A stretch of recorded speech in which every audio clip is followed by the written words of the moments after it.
Bien, mis hermanos, llegamos a la semana número 4 ya de este plan de lectura y damos gracias al Señor porque Él ha sido bueno, porque Él nos ha ayudado y porque Él ha estado con nosotros en cada una de estas semanas. Para el día de hoy, en la semana de hoy, vamos a vamos a estudiar una parábola muy interesante. Recordemos que el Señor habló por parábolas, enseñó por medio de este método tan interesante. Y Él, una de sus parábolas, vamos a decir, más importantes o más bonitas o más especiales que nosotros podemos tener en la palabra, es la parábola del sembrador. Ahora, ¿por qué? Además de la enseñanza muy importante y vital que Él nos deja allí en esta parábola, es la única parábola que Él mismo explica. Él explica detalladamente qué significa cada una de estas cosas.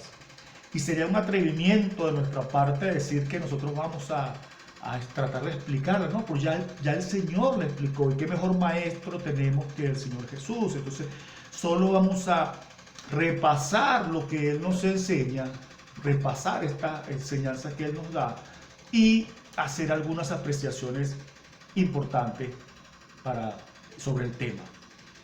Y Él, vemos que como maestro utilizaba todas las cosas que pudiera tener a la mano para hacer entender al público oyente la enseñanza que Él tenía a bien impartir. Y vemos que en esta oportunidad Él escoge a un sembrador. La mayoría de estas personas que estaban allí conocían la actividad de la siembra. Ellos conocían en qué consistía esta actividad. Y entonces el Señor utiliza esta imagen del sembrador para enseñarles unos principios muy importantes. Y vemos que Él comienza a definir, o podemos definir, que el sembrador es quien siembra la palabra, quien lleva la palabra. Sabemos que nosotros, todos y cada uno de los que seguimos al Señor, tenemos una encomienda muy particular. El Señor nos dejó una misión que cumplir, a la cual se le llama la gran comisión. ¿Y por qué se le dice comisión? Porque es hecha entre dos o entre varios. No es algo que lo hace una sola persona. Y es parte de esa obra tan extraordinaria que el Señor hizo cuando vino a este mundo, de entregar su vida por toda la humanidad. Pero que nosotros tenemos entonces el encargo de continuar predicando el Evangelio para que entonces las personas oigan y lleguen al conocimiento de la verdad y esta misión pueda cumplirse a cabalidad. Por eso es una comisión, por eso se le llama la gran comisión, porque nosotros tenemos una parte que cumplir, que ejecutar, y es la de llevar la palabra. Entonces acá el Señor Jesús está haciendo una comparación de aquellos que llevamos la palabra como un sembrador. Entonces, para comenzar, ¿verdad?, definimos que el sembrador es aquel que lleva la palabra. La parábola del sembrador de verdad es una pieza maravillosa que el Señor nos ha dejado, no solo por la narración de lo que implica, sino porque, como dije anteriormente, ¿verdad?, Él mismo se encargó de explicarla. Marcos 4:14 dice: el sembrador es el que siembra la palabra. Queda claro que Jesús deja bien establecido que quien sembraba, ¿verdad?, es todo aquel que es hijo de Dios, como ya lo hemos establecido, y que está en la obligación de cumplir con ese trabajo que es la gran comisión. Mateo 28, del 18 al 20 dice: y Jesús se acercó y les habló diciendo: toda potestad me es dada en el cielo y en la tierra, por tanto id y haced discípulos a todas las naciones, bautizándolos en el nombre del Padre, del Hijo y del Espíritu Santo, enseñándoles que guarden todas las cosas que os he mandado. Y aquí yo estoy con vosotros todos los días hasta el fin del mundo. Hay varias apreciaciones que debemos hacer aquí muy interesantes y muy importantes y que no debemos olvidarlas. Como hemos dicho ya, tenemos una misión que cumplir, ¿verdad? Entonces, el Señor, en la potestad que le fue asignada, Él nos da a nosotros entonces esa encomienda de ir y hacer discípulos. No solamente ir y predicar a la gente y que la gente se convierta, sino que aquel que es convertido, tenemos la responsabilidad entonces de enseñarle, guiarlos, ¿ok? Guiarlos en su escritura, guiarlos en su verdad y bautizarlos, dice acá. Y hay algo muy importante que dice, mire, enseñándoles que guarden todas las cosas que os he mandado. Ese mandamiento es muy específico. Allí nos está diciendo que le enseñemos su palabra. Fíjese que dice, enseñándole todas las cosas que os he mandado. ¿Dónde están las cosas que el Señor nos ha mandado? En su palabra. Entonces, eso es lo que debemos predicarle a la gente, eso es lo que debemos enseñarle a la gente. Y Él dice, y Él ha prometido, que Él estará con nosotros todos los días hasta el fin del mundo. ¿Okay? Cuando se habla acá del fin del mundo, se habla es al final de la historia, o sea, hasta que Él venga. Hasta que Él venga, Él va a estar con nosotros acá a través de su Espíritu Santo, ayudándonos, confortándonos, empujándonos a hacer esta obra. Entonces, vemos que Él comienza a enseñarle a la gente acerca de un sembrador. Y sabemos que la siembra es un trabajo. La siembra no es cualquier cosa, la siembra amerita un esfuerzo, un cuidado, un tiempo de dedicación para atender a lo que se está sembrando. Y así mismo es el discipulado. O sea, esta comparación que el Señor está poniendo aquí es exacta. Debemos hacer un trabajo para poder obtener entonces esos frutos que el labrador espera con ansia. Recuerden que la palabra misma dice, ¿verdad?, que el labrador, para poder disfrutar de los frutos, debe trabajar primero. Entonces debemos esforzarnos en cumplir la misión que el Señor nos ha dado. Como segundo punto tenemos que Él comienza entonces a explicarle lo que pasará con la gente que oye la palabra, porque una cosa sí tenemos que tener en claro, que nosotros tenemos la misión, tenemos la responsabilidad de llevar la palabra, pero quien hace la obra de conversión en las personas es el Espíritu Santo, es el Señor mismo, Dios mismo, el que regenera.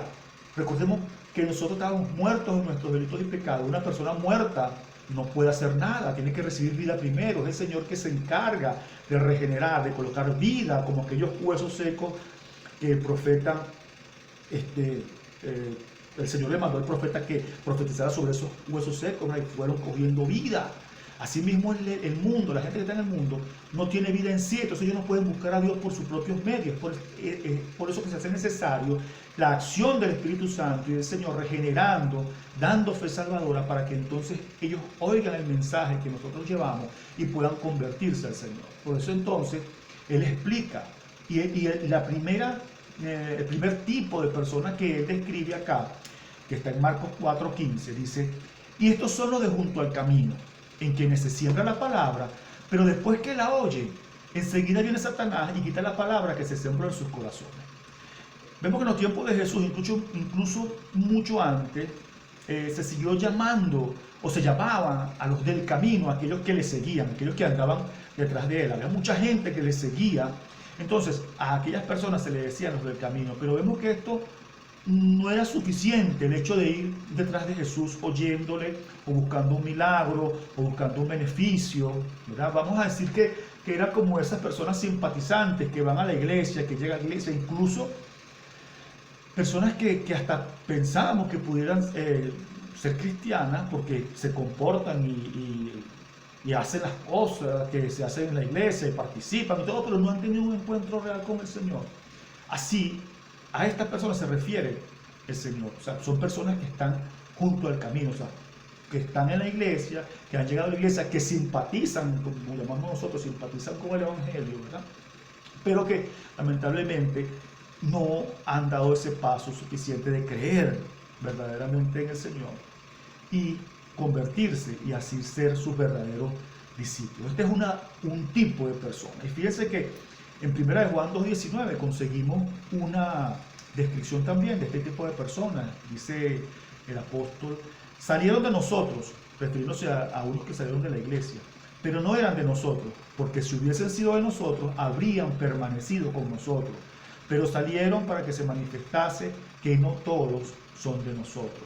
Entonces aquí el apóstol refrendando lo que dijo Jesús en su parábola, ¿verdad? Que estas personas que junto al camino recibieron la palabra, pero solamente de manera superficial, y apenas llegó el enemigo, puso en sus corazones, o quitó, mejor dicho, la palabra de ellos, se apartan.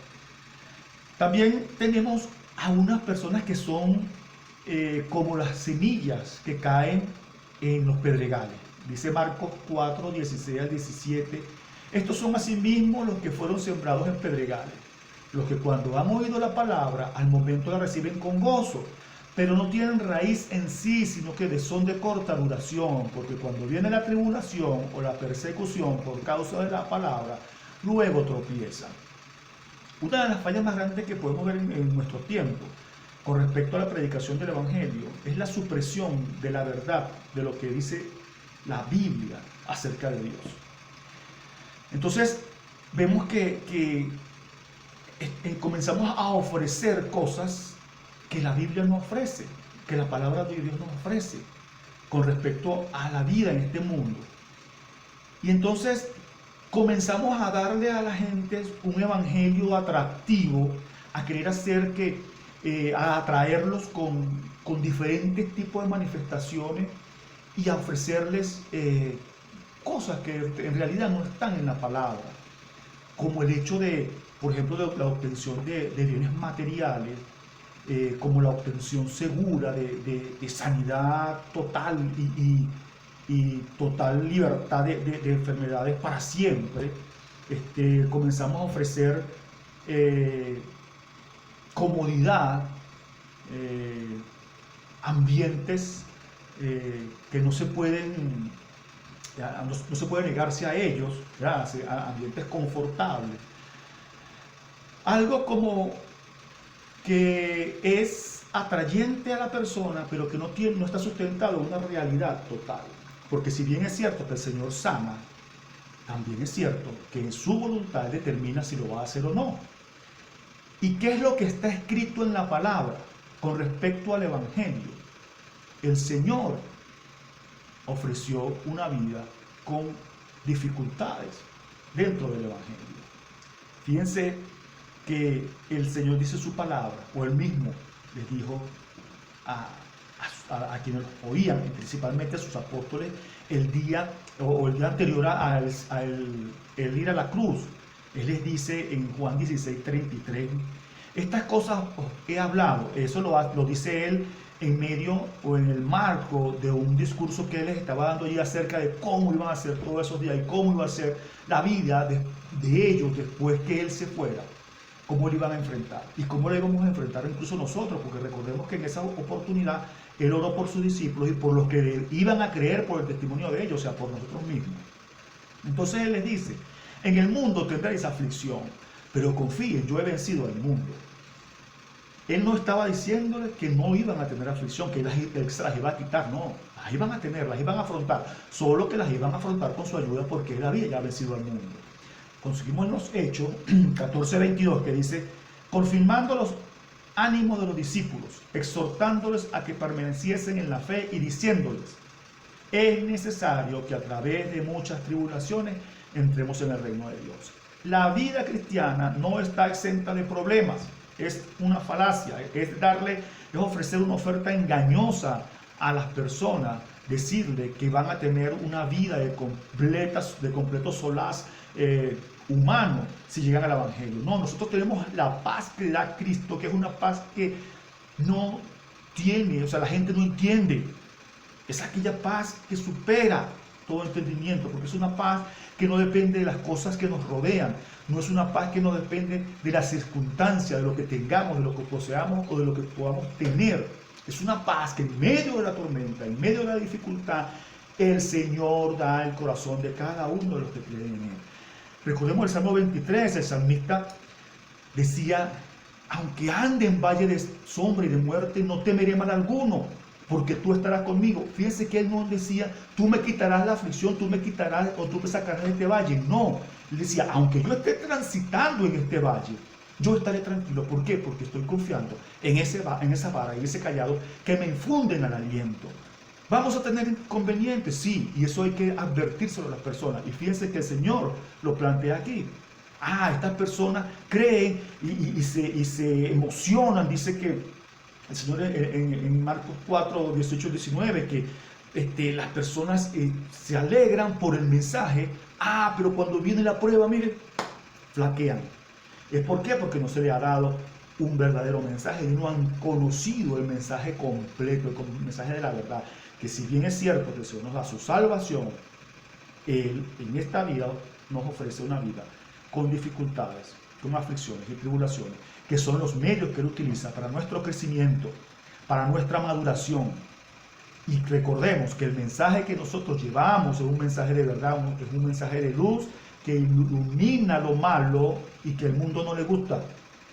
Es un mensaje que está en contra de la corrupción, es un mensaje que está en contra de los procederes negativos.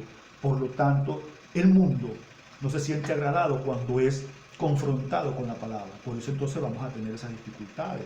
Entonces, entendamos eso, que van a haber personas entonces que van a creer, pero cuando venga la lucha y la prueba, van a ceder. ¿Qué queda de nosotros? Predicar ese evangelio real y verdadero que dice la palabra y advertirle a esas personas que están llegando a un camino que es estrecho, que tenemos que transitar por un camino estrecho para entrar por una puerta que es estrecha, que es pequeña, porque ese es el camino de la salvación. El camino ancho es el de la perdición. Vemos que Marcos 4, 18 y 19 dice, estos son los que fueron sembrados en espinos. Estos son otra clase. Los que oyen la palabra, pero los afanes de este siglo y el engaño de las riquezas y las codicias de otras cosas entran y ahogan la palabra y se hace infructuosa.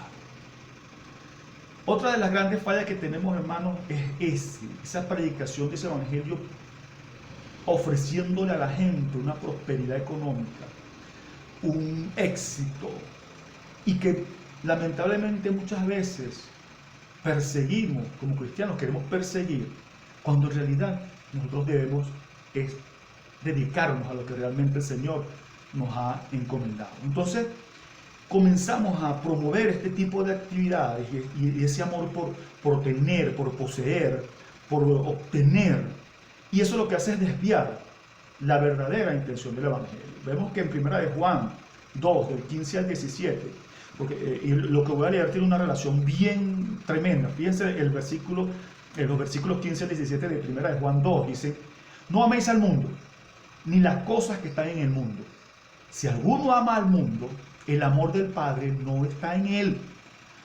Porque todo lo que hay en el mundo, los deseos de la carne, los deseos de los ojos y la vanagloria de la vida, no provienen del Padre, sino del mundo. Y el mundo pasa y sus deseos, pero el que hace la voluntad de Dios permanece para siempre. Vemos que el Señor Jesús aquí está nombrando tres aspectos de la vida que hacen que la palabra sea sembrada en espinos. Y es lo que oyen la palabra, pero los afanes de este siglo, el engaño de la riqueza y la codicia de otras cosas. Fíjense que son tres aspectos: los afanes de la vida, del siglo, el engaño de la riqueza y la codicia de tener. El Señor aquí, a través del apóstol Juan, declara lo mismo y les dice que los deseos de los ojos, la vanagloria de la vida y los deseos de la carne no son de Él.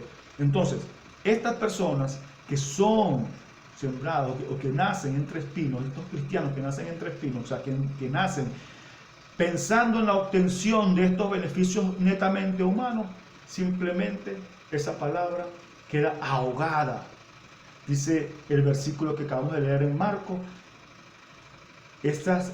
pero los afanes de la vida, los engaños de la riqueza y las codicias de otras cosas entran en la vida de estas personas y ahogan la palabra y se hace infructuosa.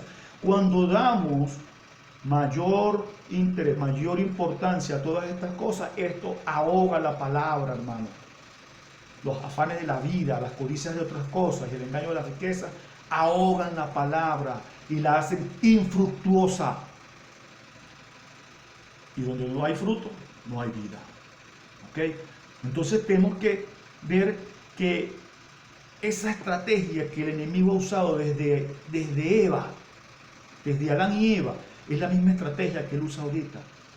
Tratar de llevar a la gente a que se enrede en los deseos de la carne, en los deseos de los ojos y en la vanagloria de la vida. Ofreciéndole eso, lo sacan de la palabra, lo saca del camino correcto.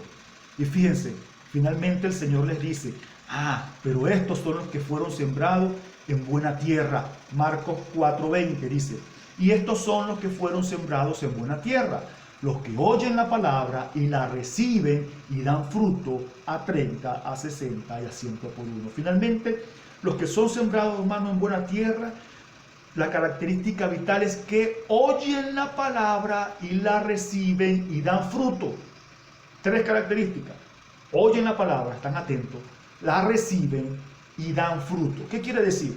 Oyen la palabra, la reciben es que la ponen en práctica y al ponerla en práctica dan fruto.